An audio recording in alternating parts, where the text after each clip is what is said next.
आज हम लोग देखेंगे method for arc interrupted. Method for arc interrupted का मतलब ना कि जो सर्किट ब्रेकर होता है, सर्किट ब्रेकर में आर्क लगती है तो आर्क को बुझाने की विधि क्या है। तो मेथड ऑफ आर्क इंटरप्टेड मतलब आर्क को बुझाने की विधि। सबसे पहले यह जानेंगे कि सर्किट ब्रेकर करता क्या है। सर्किट ब्रेकर लोड की स्थिति में ही ओवर करंट से, जब करंट ओवर हो जाती है तो उससे सुरक्षा प्रदान करता है सर्किट ब्रेकर।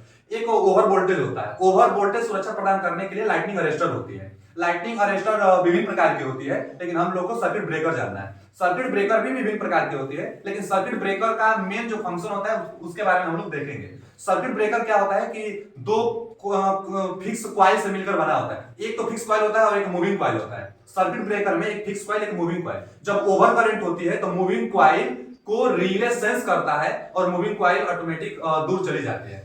जब मूविंग कॉइल फिक्स कॉइल के कांटेक्ट से दूर जाएगी तो इसके अंदर वायु आ जाएगी और वायु आयनाइज हो जाएगी। देखिए यहाँ पर फिक्स कॉइल और moving coil. Fix coil fix है, मूविंग कॉइल पीछे हट गया है जब ओवर करंट हुआ है तब। तो वायु जो इसके अंदर वायु उपस्थित हो जाएगी, वायु आयनाइज हो जाएगी और वायु आयनाइज हो जाने के कारण सर्किट ब्रेकर के अंदर आर्क लग जाती है। अब आर्क को बुझाने के लिए बहुत सारी विधियां हैं। अगर आपका ट्रांसमिशन लाइन डीसी है अथवा लो वैल्यू ऑफ एसी है, मतलब डीसी करंट चाहे लो वैल्यू एसी का है, तो आप जो मेथड अपनाएंगे हाई रेजिस्टेंस मेथड। मतलब हाई रेजिस्टेंस मेथड का मतलब ना जो आर्क होता है उसका रेजिस्टेंस ज्यादा कर देते हैं। तो हाई रेजिस्टेंस मेथड से डीसी और low value of AC transmission line के लिए आर्क इंटरप्रेट करने की विधि है। इसमें मुख्य रूप से 2 3 4 विधि है। पहला लेंथनिंग, मतलब कि जो दोनों कॉइल है फिक्स कॉइल और मूविंग कॉइल, इनके बीच की दूरी बढ़ा दीजिए। लेंथनिंग कर देंगे, बीच की दूरी बढ़ा देंगे तो लंबाई बढ़ेगा, लंबाई बढ़ेगा तो रेजिस्टेंस बढ़ेगा, रेजिस्टेंस बढ़ने से आर्क ऑटोमेटिक कम हो जाती है। तो लेंथनिंग कर देने से मतलब लंबाई बढ़ा देने से आर्क को बुझाया जा सकता है। पहला मेथड है हाई रेजिस्टेंस मेथड में। दूसरा है क्रॉस सेक्शन एरिया। जो कांटेक्ट पॉइंट होंगे मूविंग कॉइल और फिक्स कॉइल के जो कांटेक्ट पॉइंट है, मतलब जहां दोनों संपर्क करते हैं, इनका जो लेंथनिंग एरिया होगा ना, जो क्रॉस सेक्शन एरिया, इसको कम कर दी जाती है। क्रॉस सेक्शन एरिया कम करने से रेजिस्टेंस बढ़ जाता है, रेजिस्टेंस बढ़ेगा तो पुनः आर्क बुझ जाएगा। तो क्रॉस सेक्शन एरिया को क्या करेंगे, क्रॉस सेक्शन एरिया को कम कर देते हैं। क्रॉस सेक्शन एरिया कम करने से रेजिस्टेंस बढ़ेगा, रेजिस्टेंस बढ़ेगा तो आर्क बुझेगा। लेंथनिंग को क्या करते हैं, तो लेंथनिंग को बढ़ा देते हैं, लंबाई को बढ़ा देते हैं। फिर आगे स्प्लिटिंग। स्प्लिटिंग मतलब पाथ भटकाना। जैसे यहां पर समझाया गया है, पाथ भटकाना का मतलब जैसे यहाँ पर आर्क उत्पन्न हुआ और वायु यहाँ ज्यादा होगी क्योंकि जगह ज्यादा है, एरिया ज्यादा है, तो जो आर्क बनेगा ना वो इधर आएगा, वायु के साइड में आएगा, तो आर्क की लंबाई बढ़ेगी। और जब आर्क की लंबाई बढ़ेगी तो पुनः रेजिस्टेंस बढ़ेगा, रेजिस्टेंस बढ़ेगा तो पुनः आर्क बुझेगा। तो पाथ भटकाकर भी आर्क को बुझाया जा सकता है, क्रॉस सेक्शन एरिया कम कर भी आर्क को बुझाया जा सकता है और लेंथनिंग करके भी आर्क को बुझाया जा सकता है। उसके बाद फोर्स ब्लास्ट, मतलब जब आर्क लगता है और जिस दौरान धारा शून्य होती है उस दौरान फोर्स कुछ ब्लास्ट की जाती है। SF6 का करिए अथवा वैक्यूम का करिए, वायु का करिए, जिसका करना है वो कर दे, फोर्स ब्लास्ट करिए। फोर्स ब्लास्ट करने से या वो पानी की धारा भी फेंकी जाती है। कब पानी की धारा, पानी की जो फवारे होती है, जब आर्क लग जाता है, पानी की फवारे फेंकने से क्या होता है ना कि वो जो कांटेक्ट पॉइंट होंगे वो ठंडा होंगे, हीट बनेगा तभी तो आर्क लगा है। तो जो पानी की फवारा होती है, पानी की फवारा छोड़ने से इस पर जो कांटेक्ट पॉइंट होंगे वो ठंडा होंगे, ठंडा होने से रेजिस्टेंस बढ़ेगा, रेजिस्टेंस बढ़ेगा पुनः आर्क कम होगी। तो फोर्स ब्लास्ट में मुख्यतः पानी की फवार से फवारा दी जाती है कांटेक्ट पॉइंट को ठंडा करने के लिए, और ठंडा होगा रेजिस्टेंस बढ़ेगा, रेजिस्टेंस बढ़ेगा तो फिर आर्क बुझ जाएगी। मतलब हाई रेजिस्टेंस मेथड में यह मुख्य विधि है जो एग्जाम में आता है। हाई रेजिस्टेंस मेथड डीसी और लो वैल्यू ऑफ एसी के लिए प्रयोग की जाती है। क्या है, आर्क इंटरप्रेट करने के लिए, आर्क सर्किट ब्रेकर में आर्क को बुझाने के लिए। लेकिन जो एक और मेथड है जो लो रेजिस्टेंस मेथड है। हाई रेजिस्टेंस मेथड अब जो पढ़ने वाले हैं low resistance method. Low resistance method में क्या होगा ना कि अब केवल डीसी पर कार्य करेगा, वो भी डीसी में जब हाई अमाउंट में डीसी धारा हो तब।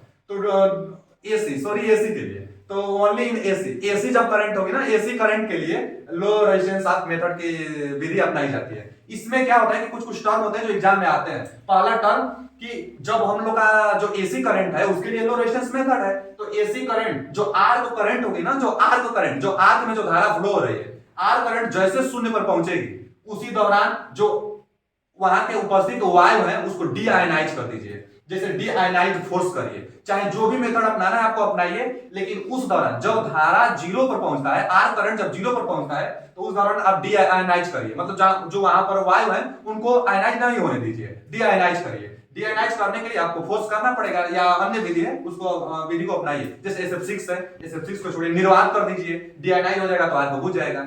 उसके बाद ये एक मेथड, उसके बाद इसको देखिए, जो आर्क करंट होता है ना एसी में, जो आर्क बनेगी, आर्क करंट और आर्क वोल्टेज दोनों हमेशा सेम फेज में होता है। सेम फेज का मतलब यही होता है कि जब आर्क जीरो तब आर्क वोल्टेज भी जीरो हो जाए। जब आर्क मैक्स जैसे इस टाइम देखिए, तो यहाँ पर जो आर्क वोल्टेज है जीरो है और जो आर्क करंट है जीरो है। यहाँ पर भी देखिए, मतलब एक समय में एक ही साथ जीरो हो तो सेम फेज बोला जाता है। आर्क वोल्टेज और आर्क करंट दोनों सेम फेज में है। क्यों? क्योंकि एक साथ दोनों जीरो पर जा रहे हैं, इसलिए सेम फेज बोला जाता है। तो दोनों सेम फेज में होते हैं, आर्क वोल्टेज और आर्क करंट। उसके बाद देखा जाए तो ये क्या होता है ना कि जो सिस्टम वोल्टेज होगा और जो फॉल्ट करंट होगा, जो फॉल्ट करंट और जो सिस्टम वोल्टेज होगा, ये दोनों 90 डिग्री के फेज डिस्प्लेसमेंट पर चलते हैं। उसके बाद और जब देखा जाए कि जब फॉल्ट करंट जीरो पर हो जाती है, यहां बताया जा रहा है कि जब आर्क इंटरप्टेड तभी आपको करना है जब आर्क करंट जीरो पर पहुंचती है। तो आर्क करंट अथवा फॉल्ट करंट जब जीरो पर पहुंचता है तो उस दौरान जो सिस्टम का वोल्टेज है उस पर रीस्ट्राइक करिए,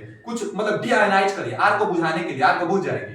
तो जो वोल्टेज होगा ना उसकी फ्रीक्वेंसी कुछ समय तक ज्यादा हो जाती है और वोल्टेज का मान भी ज्यादा बना रहता है। इसीलिए यहाँ पर रिस्ट्राइक दिखाया गया है और इस वोल्टेज को रिस्ट्राइक वोल्टेज कहते हैं। मतलब रिस्ट्राइक वोल्टेज किसे कहते हैं? तो जब फॉल्ट करंट जीरो होता है उस दौरान सिस्टम वोल्टेज का मान अत्यधिक होना और फ्रीक्वेंसी का अत्यधिक होना कुछ समय के लिए, वही रिस्ट्राइक वोल्टेज कहलाता है। मतलब फॉल्ट करंट जीरो होने पर कुछ समय के लिए हाई फ्रीक्वेंसी और हाई वोल्टेज में बना हुआ सिस्टम वोल्टेज ही रिस्ट्राइक वोल्टेज कहलाता है, तथा उसके तुरंत बाद पुनः वोल्टेज रिकवर हो जाती है, इसलिए उसको रिकवर वोल्टेज कहते हैं। जैसे इस पिक्चर में भी देखेंगे तो जो ये हम लोग का आर्क वोल्टेज है और ये आर्क करंट है, तो जब आर्क करंट शून्य हो रही है तभी जो आर्क वोल्टेज है उस पर रिस्ट्राइक किया गया है। रिस्ट्राइक करने से आर्क को बुझाया जाता है। मतलब आर्क को तभी बुझाना है जब आर्क धारा जीरो पर जाए। तो आर्क धारा जब जीरो पर जाती है उस दौरान रिस्ट्राइक होता है। तो जो वोल्टेज है ना आर्क वोल्टेज, तो उसी दौरान ज्यादा हो जाता है। देखिए यहाँ पर जो ग्राफ बना हुआ है इसके अपेक्षा इसका मान ज्यादा है। अगर वाई अक्ष मान लिया जाए तो यहाँ पर मान इसका ज्यादा है और यहाँ पर मान कम है, थोड़ा बहुत है।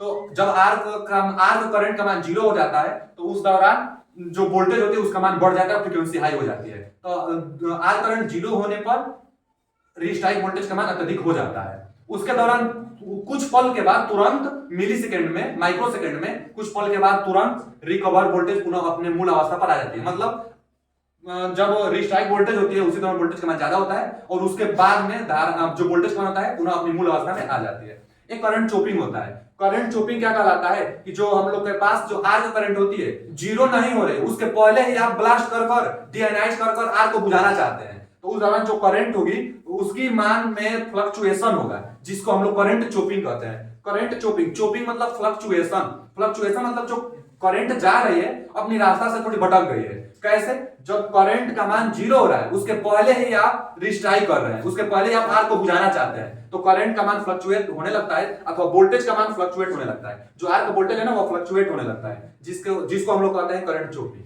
धन्यवाद।